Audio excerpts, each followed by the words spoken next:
ባሌዎች እዚህ ስፍራ ላይ የዛሬ 700 800 ዓመት በ60 ቋንቋ መድረሳ ያስቀሩ ነበር። በ60 ቋንቋ ከናይጄሪያ ጭምር ሰው መጥቶ እዚህ ቁርአን ይቀራ ነበር።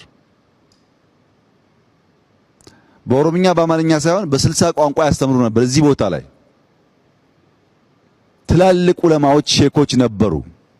በሰሜን ያለውን የምንኩስና የቆሎ እየበሉ ቂጣ እየበሉ ዕውቀትን የመፈለግ ጉዳይ አጣጥለን በደቡብ በምዕራብ ያለውን የዑለማዎች ያኗኗር ዘይ በዋሻ ውስጥ አይታቸዋል። ጪሱን እዚህ ዋሻ በምንኩስና የሚኖሩ ሼኮች ነበሩ ማለት ነው።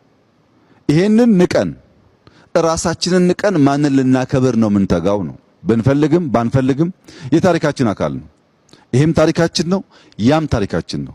ሁለቱም ለምቶ ሁለቱም መሸጋገር አለበት ብለን ካላሰብን በቀር አንዱ ወደን አንዱን ጠልተን አይሆንም፣ ሙሉ አያደርገንም።